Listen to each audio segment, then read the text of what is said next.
أعوذ بالله من الشيطان الرجيم بسم الله الرحمن الرحيم إنا أعطيناك الكوثر അസ്സലാമു അലൈക്കും വറഹ്മത്തുള്ളാഹി വബറകാതുഹു. സൂറത്തുൽ കൗസറിൻ്റെ രണ്ടാമത്തെ വചനമാണ് ഓതിക്കേൾപ്പിക്കപ്പെട്ടത്. അതിൻ്റെ അർത്ഥം, സത്യമായും നാം നിനക്ക് കൗസർ നൽകിയിരിക്കുന്നു, അഥവാ അളവറ്റ അനുഗ്രഹങ്ങൾ നൽകിയിരിക്കുന്നു എന്നാണ്.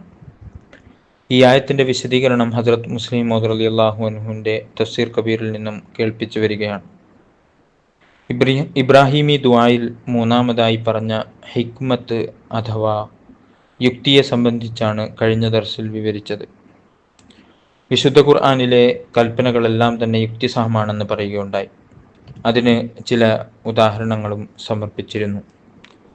നമസ്കാരത്തെ പോലെ തന്നെ നോമ്പും വിശുദ്ധ ഖുർആൻ കൽപ്പിച്ചിട്ടുള്ളത് തഖ്വ നേടുന്നതിനായിട്ടാണ്, അഥവാ എല്ലാത്തരം തിന്മയിൽ നിന്നും രക്ഷ നേടുന്നതിനായിട്ടാണ്. കൂടാതെ ദരിദ്രരായ ആളുകളെ സഹായിക്കുന്നതിനും നോമ്പ് നമ്മെ ഓർമ്മിപ്പിക്കുന്നു.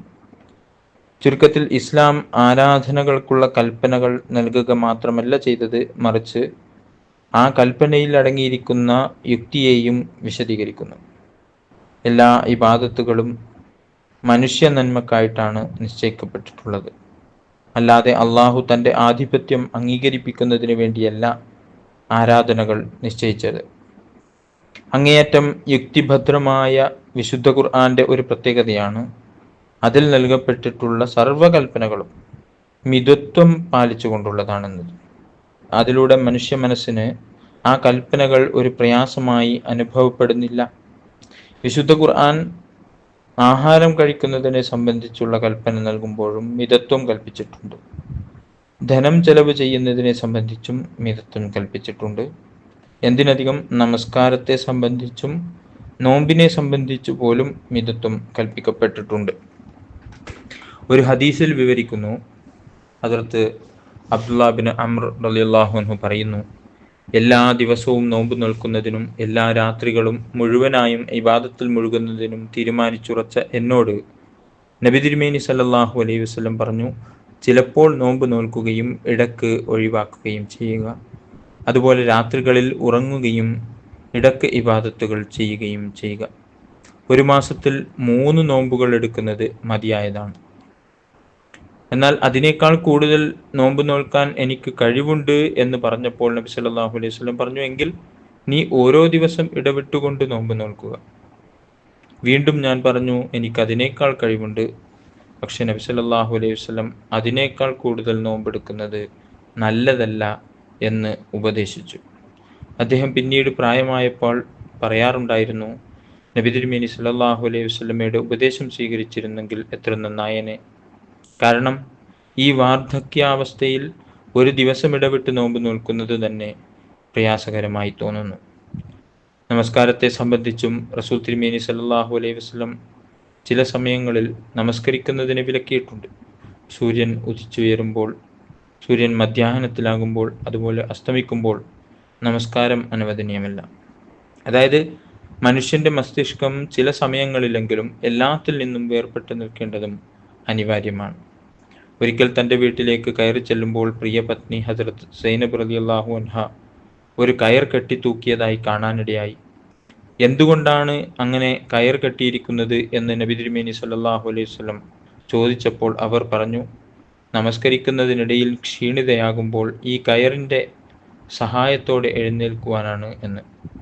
ഉടനെ നബി തിരുമേനി സല്ലല്ലാഹു അലൈഹി വസല്ലം ആ കയർ അഴിക്കുന്നതിനുള്ള കൽപ്പന നൽകുകയും ഇബാദത്തുകളിൽ കഠിനമായ പ്രയാസം അനുഭവിക്കുന്നതിനെ വിലക്കുകയും ചെയ്തു. ഒരുപാട് നമസ്കരിച്ചതിൻ്റെ ഫലമായി ക്ഷീണിക്കുകയാണെങ്കിൽ തന്നെ വിശ്രമിക്കുകയാണ് വേണ്ടത് എന്നും ഉപദേശിച്ചു. പിന്നെ നമുക്ക് ഇസ്ലാമിൻ്റെ പ്രത്യേകതയായി കാണാൻ കഴിയുന്ന മറ്റൊരു സംഗതി, ഇസ്ലാമിക വിശ്വാസമനുസരിച്ച് ദൈവം സൃഷ്ടിച്ചിരിക്കുന്ന എല്ലാ സംഗതികളും മനുഷ്യകുലത്തിന് ഗുണകരമായിട്ടാണ്. അള്ളാഹു പറയുന്നു, വസഖറ ലക്കും മാ ഫിസ് സമാവാതി വൽ അർദ്, എല്ലാം തന്നെ നിങ്ങൾക്ക് ഉപയോഗപ്രദമാകുന്നതിനായിട്ടാണ് സൃഷ്ടിച്ചിരിക്കുന്നത്. ഇത് 1400 വർഷം മുമ്പ് ഇസ്ലാം മുന്നോട്ട് വെച്ച ഒരു ആശയമാണ്. ഇന്നത്തെ പോലെ വിജ്ഞാനം പുരോഗതി പ്രാപിച്ച ഒരു കാലഘട്ടമായിരുന്നില്ല അത്. പുതിയ കണ്ടുപിടുത്തങ്ങൾ ഈ ആശയത്തെ, ഈ ഇസ്ലാമിൻ്റെ ഈ ആശയത്തെ കൂടുതൽ സത്യമാണെന്ന് തെളിയിച്ചു കൊണ്ടിരിക്കുകയാണ്. പണ്ട് മനുഷ്യന് വളരെയധികം ദ്രോഹമാണ് എന്ന് മനസ്സിലാക്കിയ സംഗതികൾ ഈ കാലഘട്ടത്തിൽ അതിൻ്റെ പ്രത്യേകമായ ഗുണങ്ങളെ മനസ്സിലാക്കുവാൻ നമുക്ക് സാധിച്ചു. അതിനുദാഹരണമായി പാമ്പ് അതൊരു വിഷമുള്ള സംഗതിയാണ്, പക്ഷേ അതിൻ്റെ വിഷം കൊണ്ട് തന്നെ പല വലിയ രോഗങ്ങൾക്കുമുള്ള മരുന്ന് ഇന്ന് കണ്ടുപിടിച്ചിരിക്കുന്നു. ഹോമിയോപ്പതിയിലും ഇത്തരം മരുന്നുകളുണ്ട്.